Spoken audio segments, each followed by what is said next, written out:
오늘은 요한복음 3장 1절부터 3절까지의 말씀을 함께 나눠보겠습니다. 요한복음 3장 1절부터 3절까지의 말씀을 제가 봉독해 드리겠습니다. 그런데 바리새인 중에 니고데모라 하는 사람이 있으니 유대인의 지도자라. 그가 밤에 예수께 와서 이르되 랍비여, 우리가 당신은 하나님께로부터 오신 선생인 줄 아나이다. 하나님이 함께 하시지 아니하시면 당신이 행하시는 이 표적을 아무도 할 수 없음이니이다. 예수께서 대답하여 이르시되 진실로 진실로 네게 이르노니 사람이 거듭나지 아니하면 하나님의 나라를 볼 수 없느니라. 아멘. 오늘 말씀은 니고데모라는 사람이 예수님을 만나 뵌 일에 대하여 알리고 있습니다. 그는 바리새인이었다고 1절은 전하고 있습니다. 바리새파는 율법과 성결에 대한 대단한 열의와 노력으로 널리 인정받던 사람들이었습니다. 그러면서도 예수님에 대한 태도는 차차하고서라도 천국 복음을 전하는 세례 요한에 대해서도 적대적인 태도를 보였던 것을 보면 바리새인들은 하나님께서 그의 나라를 이 땅에서 세워가시는 역사 자체에 대하여 반역하고 대적하는 세력이었다고 할 수 있습니다. 이런 바리새파에 속한 인물인 니고데모가 예수님을 뵙기 위해 찾아왔습니다. 이런 사실은 이스라엘의 지도층 모두가 그리스도와 복음의 진리를 반대하고 대적했던 것은 아니라는 것을 알려줍니다. 사도행전의 기록을 따르면 나중에 제사장들 중에서도 많은 사람들이 그리스도께로 돌아왔고 바리새인들 중에서도 많은 사람들이 그리스도를 믿었기 때문에 교회 내에 이들의 영향력이 상당했던 것으로 전해지고 있습니다. 따라서 니고데모가 예수님을 찾아온 것은 바리새파의 이런 여러 가지 정황으로 판단하면 이례적이라고도 할 수 있지만 달리 보면 앞으로 있을 이런 긍정적인 일들을 예상케 하는 특별한 사건으로 볼 수도 있습니다.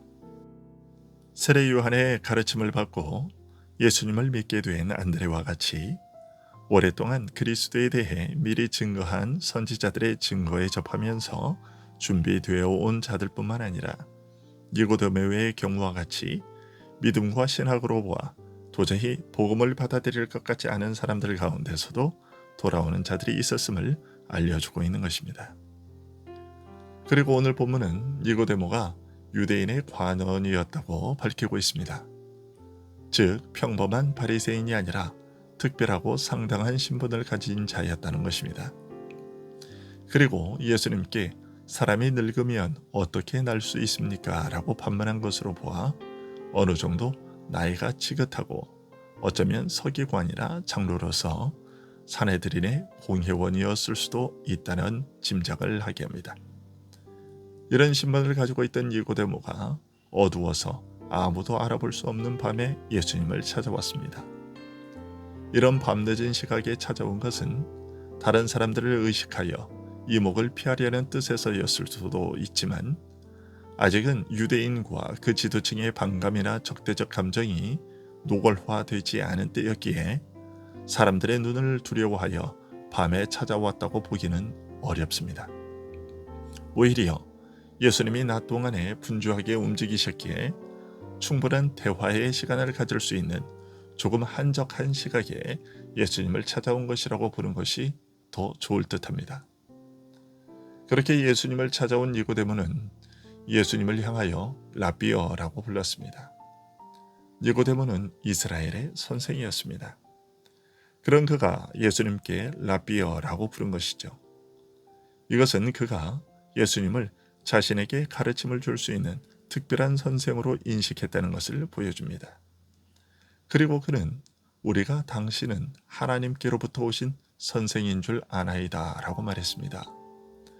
이 말을 보건대 니고데모가 예수님을 모든 선생이 배워야 할 유일한 참 선생으로 알고 믿게 된 것은 예수님께서 하나님으로부터 오신 선생이라는 확신 때문이었음을 알게 됩니다.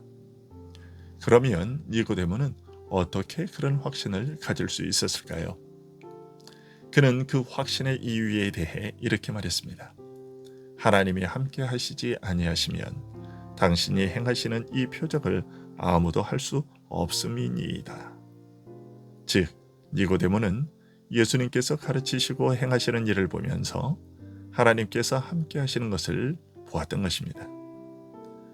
예로부터 하나님께서 보내어 그의 뜻을 행하게 하신 모든 종들에게는 하나님께서 내가 너와 함께 하리라 라고 하셨습니다. 이 약속이 모든 하나님의 종들이 가졌던 유일한 위로와 힘이었습니다. 이 약속이 모든 어려움 가운데서 그들을 지탱하고 그들의 믿음을 지켜주었던 것이죠. 하나님께서 함께 하신다는 것은 또한 하나님께서 그 사람을 보내어 하나님의 일을 하게 하셨다는 증거와 증표였습니다. 니고데모는 예수님께서 행하시는 표적들을 보면서 예수님을 하나님으로부터 오신 분이요 하나님께서 함께 하시는 특별한 선생으로 확신하게 되었던 것입니다. 하지만 하나님이 함께 하시지 아니하시면 당신이 행하시는 이 표적을 아무도 할 수 없음이니이다 라는 니고데모의 그 말은 단순히 하나님의 능력이 예수님을 통해 나타난 것을 확인하는 말 정도가 아니었습니다. 왜냐하면 하나님께로부터 온 랍비와 선생은 얼마든지 있었고 하나님께서 함께하여 큰 능력을 나타낸 종들도 이스라엘 역사 가운데는 많았기 때문입니다. 니고데모는 예수님에게서 이와는 다른 특별한 어떤 무엇을 감지했던 것입니다. 니고데모가 이처럼 예수님의 표적을 보고서 남다른 믿음을 가지게 되었지만 그가 자신의 믿음에 대해 아랫말에서 한 가지 특이한 점을 발견하게 됩니다. 그것은 바로 우리가 아나이다 라고 말한 것입니다. 내가 아나이다 라고 자신의 개인적인 믿음을 고백한 것이 아니라 우리가 아나이다 라고 말함으로써 지금 니고데모는 자신을 포함한 어떤 부류의 믿음을 대표하여 고백하고 있다는 것을 무의식 중에 드러낸 것입니다. 니고데모는 그 어떤 부류의 믿음을 대변하고 있었던 것입니다. 그러면 그들은 어떤 부류의 사람들일까요? 니고데모의 믿음이 예수님께서 행하시는 표적을 보고서 믿은 믿음이라는 점을 감안하면 그 부류는 오늘 본문 앞에 2장 23절부터 25절에 나오는 예수님의 표적을 보고 그를 믿었지만 예수님께서는 그들을 믿지 않았다고 하신 그 유대인들을 가리키는 것임을 알 수 있습니다. 니고데모는 바로 6월절 동안 예루살렘에 머무시면서 많은 표적을 행하신 예수님을 믿은 그 유대인들을 대표하고 있으며 아마도 니고데모는 그들 중 한 사람이었을 것입니다. 그렇다면 앞서 언급되었던 유대인들의 믿음에 문제가 있었다고 했으니 니고데모의 믿음도 동일한 문제를 안고 있었을 것이며 오늘 본문은 바로 그 문제를 니고데모라는 인물을 통해 구체적으로 드러내고 있는 것입니다. 사도 요한은 표적을 보고 믿은 그 유대인들의 믿음은 예수님께서 신뢰하여 자기를 그들에게 맡기실 수 없는 그런 믿음이었다고 밝혔습니다. 그들은 예수님을 믿었지만 예수님께서는 그들을 믿을 수 없는 그런 믿음이었다고 했습니다. 그리고 그 이유는 바로 그들의 영혼과 마음 속에 있는 어떤 문제 때문이었습니다. 그들의 믿음이 예수님께서 자기를 의탁하실 수 있는 참된 믿음이 되기 위해서는 사람 속에 있는 이 문제가 극복되어야만 한다는 것을 말하고자 한 것입니다. 그리고 참된 믿음은 오직 하나님께서 알리시고 깨달아 믿게 하시는 것이며 성령의 역사로 말미암는다고 거듭 성경이 밝히는 것은 이런 내적 차원의 근본 문제가 사람의 힘이 아닌 성령의 능력으로만 해결될 수 있다는 것을 알리기 위해서였습니다. 표적신앙을 예수님께서 인정하지 않으신 이 일을 기록함으로써 사도 요한은 인간이 안고 있는 내적 차원의 심각한 문제를 드러내고 있는 것입니다. 그리고 이 문제는 평범한 유대인들에게나 해당하는 문제가 아니라 이스라엘 백성들을 가르치는 존경받는 선생이라는 직분을 가진 니고데모와 같은 인물도 예외일 수 없는 그런 문제라는 것을 밝히고 있는 것입니다. 인간이 안고 있는 이 내부적인 문제는 사람이 육안으로 들여다볼 수 없는 그의 영혼 깊은 곳에서 일어나는 일이고 거기에 자리 잡고 있는 문제라는 사실을 드러내고 있는 것입니다.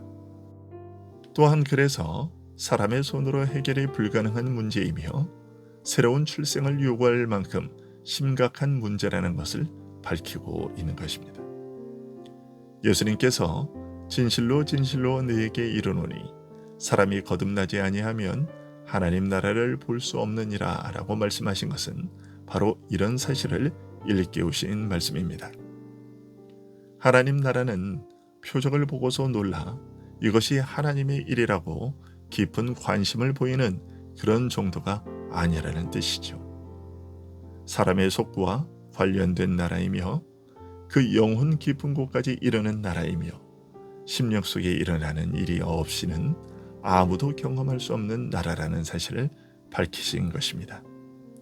이러한 신령한 하나님의 나라가 오늘 우리들의 심령 가운데에 임했다는 것은 엄청난 기적이며 감사로 영광을 돌릴 수밖에 없는 사안인 것입니다. 우리에게 이 은혜를 허락하신 하나님께 감사하며 오늘 하루도 이 하나님의 나라가 우리를 통해서 세상에 증거되기를 소원합니다. 기도하겠습니다.